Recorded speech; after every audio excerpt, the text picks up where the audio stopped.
You know, one of the most liberating things you'll ever realize in this life is this: people's behavior has far more to do with them than it ever has to do with you. The way someone talks to you, reacts to you, ignores you, even disrespects you, 9 times out of 10, that's a mirror of their internal world. Not a commentary on your value, your dignity, or your worth. But here's the catch. Most of us weren't raised or trained to see it that way. We've been conditioned by family patterns, culture, social norms to take everything personally. Someone rolls their eyes at us, we feel disrespected. Someone cuts us off mid-sentence, we feel dismissed. Someone criticizes us harshly, and we spiral, wondering, what did I do? Or worse, what's wrong with me? We immediately attach their behavior to our identity. And the moment we do that, we hand over our peace on a silver platter. You cannot live free if you are emotionally enslaved by other people's immaturity, pain, or projection. And that's not a poetic idea. That's a psychological truth. Let's break it down. When someone lashes out, they're not showing you who you are. They're revealing who they are in that moment. A person who lives with unresolved anger will find a reason to be angry at you, even if you say everything right. A person who carries shame will twist your confidence into arrogance just to make themselves feel safer. That's not about you. That's about their unresolved business. And we've all done it too. Be honest, we've all had moments where our reaction wasn't fair to the other person. It was colored by exhaustion, insecurity, disappointment. You weren't mad at the person. You were mad at life, and they were just standing in the blast zone. When you start to understand this dynamic, you stop getting so emotionally entangled with people's outbursts, opinions, or passive-aggressive nonsense. You begin to create space, a kind of invisible buffer between their storm and your center. You realize, oh, you're having a moment, but I don't have to have it with you. That's power. And it's not ego, it's clarity. This isn't about letting people walk all over you or ignoring toxicity. It's about protecting your peace from unnecessary turbulence. Because if you respond to every provocation, you become reactive. And reactive people are easily manipulated, easily provoked, easily exhausted. But when you stay grounded, when you choose observation over reaction, you reclaim authority over your emotional landscape. Now, I want you to think about someone who's been bothering you, someone whose words or actions have been living rent-free in your mind. Ask yourself, what are they actually going through? What patterns are they replaying? What story are they stuck in that has nothing to do with me? Because I promise you, most people are operating from unhealed stories. And if you don't recognize that, you'll keep catching strays that were never meant for you in the first place. So much of our anger comes from misidentifying the target. We think we're mad at the person, but really we're hurt that we ever let them close enough to affect us. We're not just reacting to their words. We're reacting to how vulnerable it made us feel. And unless we do the deeper work to untangle those emotional threads, we'll stay in that loop of getting triggered, reacting, regretting, and repeating. That's why this work is spiritual as much as it is psychological. It takes inner discipline. It takes a strong sense of self to say, I don't need to absorb that. I can witness it. I can respond or not respond at all and still be in my power. Because peace isn't passive. Peace is a practiced, intentional state of being. And the more you protect it, the more sacred it becomes. So here's what I want you to carry with you. Their behavior is not your burden. Let them keep their chaos. Let them sit with their own discomfort. You don't need to pick it up and call it yours. You are not responsible for someone else's emotional storms. You are responsible for staying dry in the rain. That's the shift. From personalizing everything to perceiving clearly, from being reactive to being rooted. And when you live like that, not only do you become unbothered, you become unshakable. Because at the end of the day, when you stop taking things personally, you stop giving people permission to control how you feel. And that right there is the beginning of real peace. Let me be clear from the start, staying calm does not mean suppressing how you feel. It doesn't mean pretending you're not irritated, not offended, not hurt. That's not strength. That's denial dressed up in discipline. And over time, denial will leak. It will come out sideways. in your tone, in your body, in your relationships. What we're after here is not suppression, but separation. A healthy distance between what you're feeling and how you choose to respond. That's emotional maturity. That's emotional leadership. See, people will tell you to just stay calm, as if it's a button you press. But calm isn't a reaction, it's a practice. It's a muscle you build in private before you ever need to flex it in public. And it begins by understanding that you are not your emotions. You have emotions. You experience emotions, but you are not defined by them unless you allow yourself to be. Now, emotions are messengers. Anger, frustration, disappointment, they're not enemies. They're data, but when you react impulsively, you miss the message. You give in to the noise. That gap between what you feel and what you do with that feeling, that's where your power lies. Viktor Frankl said it best. Between stimulus and response, there is a space. In that space is our power to choose our response. In our response lies our growth and our freedom. That space is where the game changes. That space is what we need to stretch. So let's say someone says something that hits a nerve. Your heart rate spikes. Your chest tightens. Maybe your jaw clenches. That's your body lighting up with emotion. Perfectly human. But now you have a choice. You can react from that raw emotion, or you can breathe, acknowledge what you're feeling, and choose your next move. And I'm not saying that choice is easy. I'm saying it's worth it.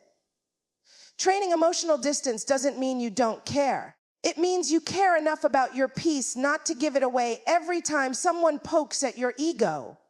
It means you can hear something offensive and still respond with clarity, not chaos. It means you can witness your own triggers without becoming a slave to them. And let's talk about those triggers for a second. They're not just about what's happening now. They're usually echoes of what happened then. Childhood wounds, old betrayals, times you weren't seen, weren't heard, weren't valued. When someone touches that scar tissue, your nervous system wants to protect you. That's why the reaction feels so strong. But reacting blindly only reinforces the pattern. Pausing, that rewrites it. That's why tools like breathwork, mindfulness, or even a simple count to 5 aren't trivial. They're sacred. They are rituals of self-possession. They anchor you back into your body, your power, your presence. Because once you learn how to be with a feeling without being overrun by it, you start making decisions from wisdom, not from wounding. I want to challenge the idea that we must prove. We're not to be messed with through emotional aggression. That's a lie our pride sells us. True strength is measured in restraint, not reaction.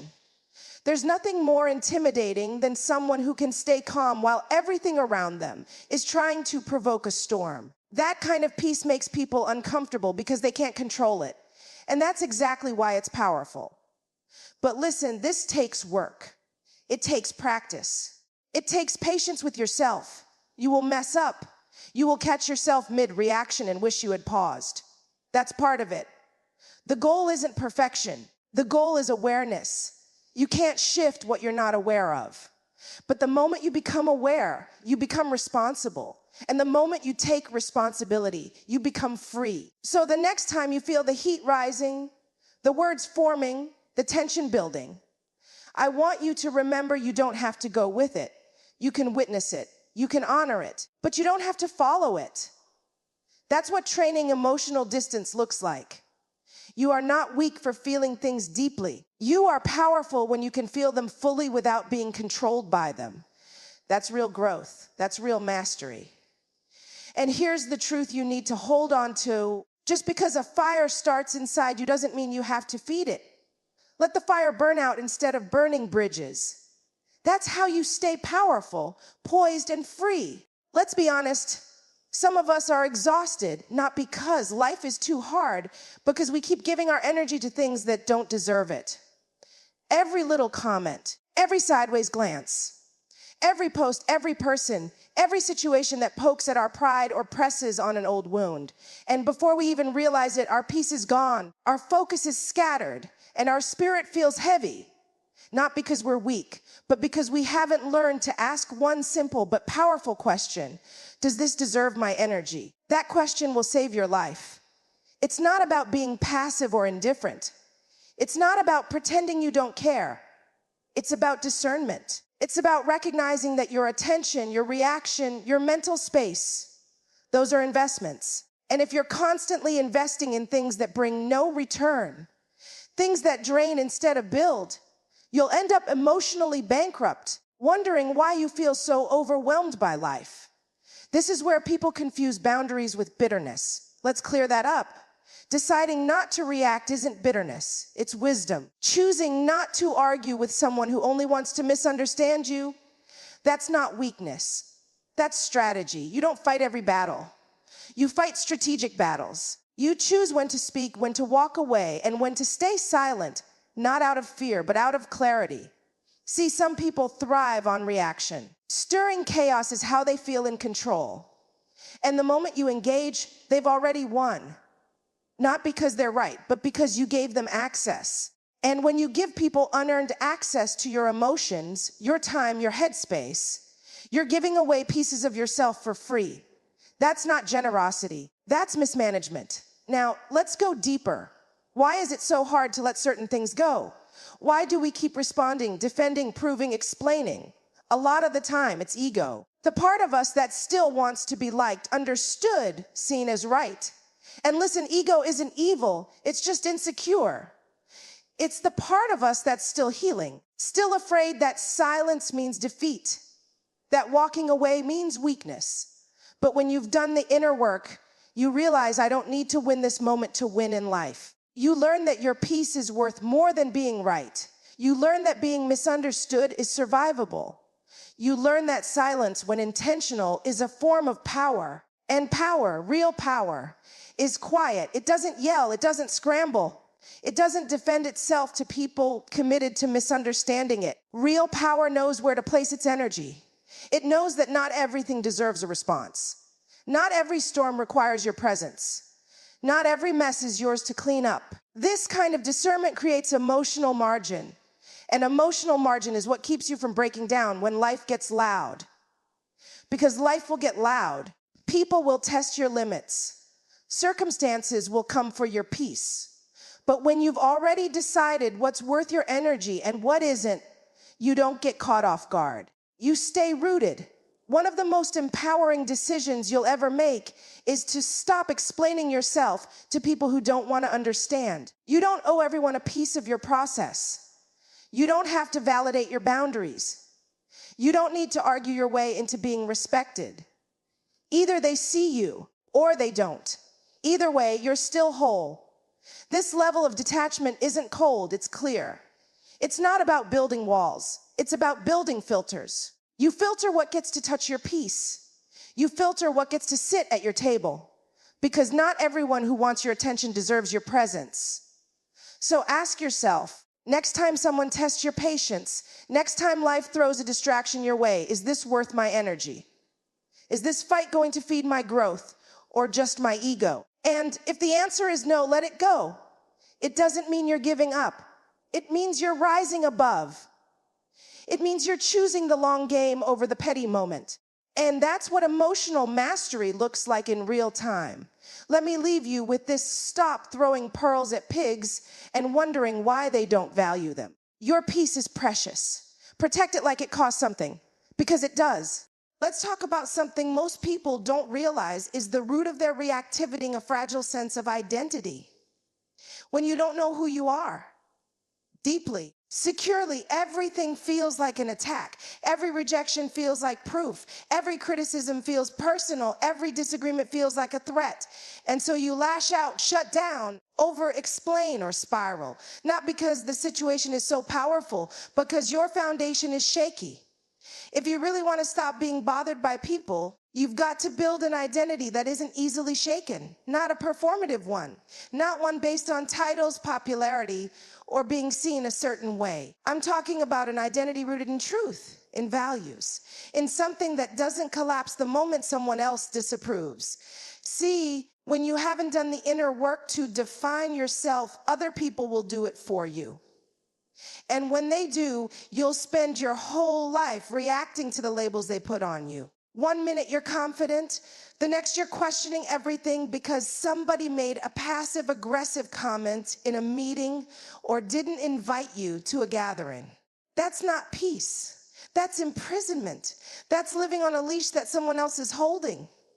And here's what's dangerous about that. If you only feel valuable when you're validated, you'll always be vulnerable to manipulation. People will learn what makes you feel insecure, and they'll use it, sometimes unintentionally, sometimes with full intent.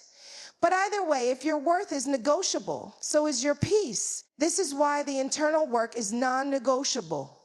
You've got to know who you are before the world tells you otherwise. You've got to decide what you believe about yourself and anchor into that. Your life depends on it.